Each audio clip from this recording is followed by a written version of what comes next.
Well, I wasn't planning on doing a video tonight, but you know what? We ball. Pens lose 3-2 to the Philadelphia Flyers. Don't let the score fool you. This was an absolute egg out of this team tonight. This is the Let's Go Pens fan react brought to you by the Pens World Order. Thank you to all of you who have made the past couple videos I've done over 100 views. Thank you very much. Unlike the guys tonight, I'm going to put forth a hell of a lot more effort than was out there on the ice tonight. And before I start, don't get me wrong on this. The Flyers, they played great. They played great. I hate saying it, but they did.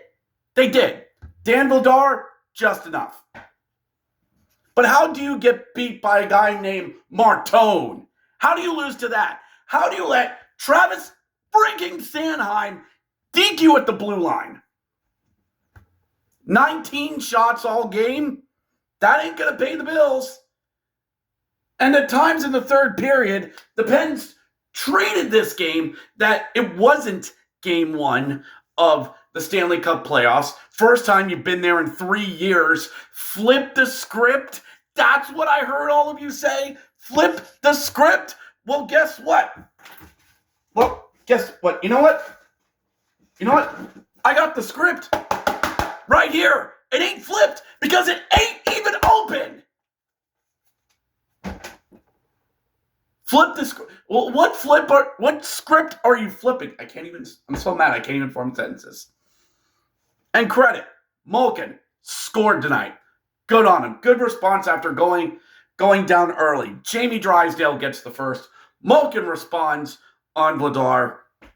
And then the game devolves into a one-on-one 1-1 showdown that somehow turns into a goaltender's duel with Dan Vladar and Stuart Skinner. And don't get me wrong, tonight's loss is not on Skinner at all. This was a team that treated this game like it was a freaking mid-December matchup. There was not much urgency. This was a team that played this game like it was mid-December. Not game one of the Stanley Cup playoffs. Not game one where we were told all week that this is the best playoff series. This is where the money is. You're on prime time on the 4-letter network nationally. You were able to get Sportsnet and the guys to cover this. You filled up PPG, and that's what you gave them.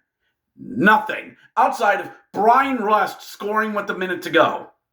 And before that, you had 5 minutes of dump and nothing. Nothing. And again, credit to the Flyers who knew how to put this game away.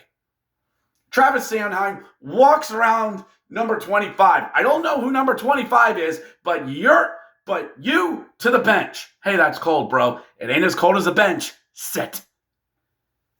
And then the Flyers knew it. They're going to sit 2-on-1. They're going to sit on a 2-1 game. And the Pens just dump in. And they get pushed off the puck, Jerry. They're just, meh. They lose it. Flyers clog up the neutral zone. And it's like, it can't be this easy. Can it? The 6-on-5 happens.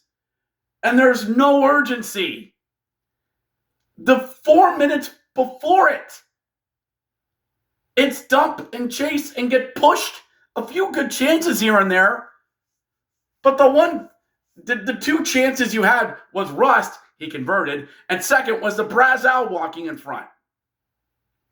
But that third goal to Martone, a 19-year-old, because Letang had to play the body instead of being a frickin' defenseman, who left a tired Nola Chari back there, is okay. Nola Chari's going to cover for me. You good, bro?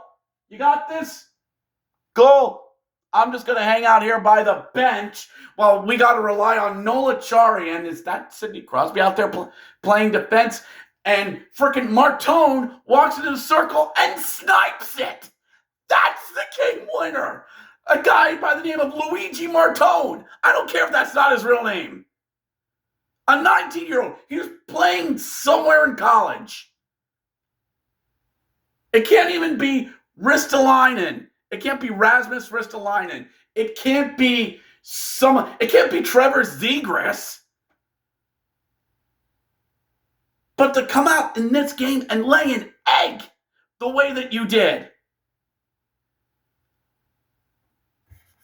was pathetic.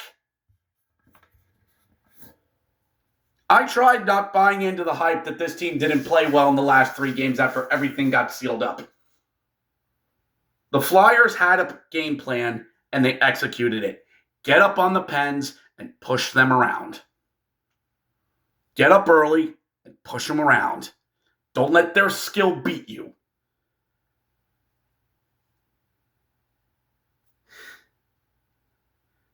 The defense was a no-show.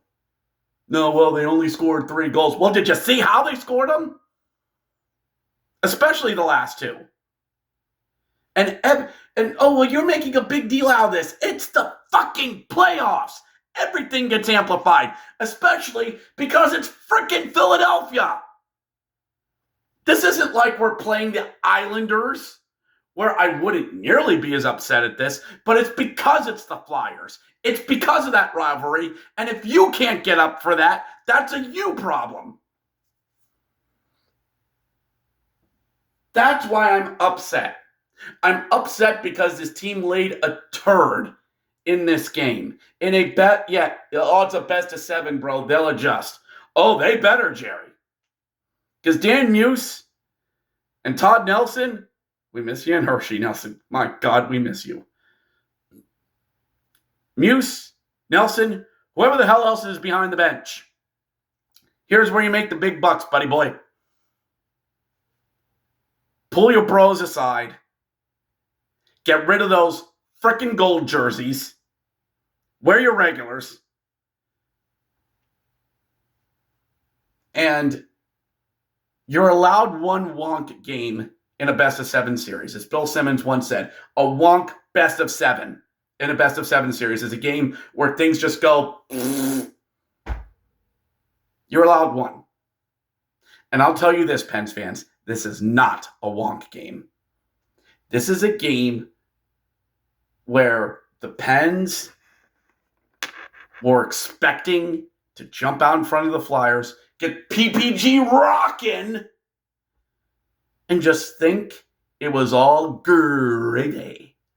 But tonight, you got punched in the mouth, kicked in the balls, shoved down. You tried to get back up, only to get kicked in the nuts again. And then pee yourselves. And wonder why. Why is everybody laughing at me on TikTok? I don't know, because you're getting filmed pissing yourself.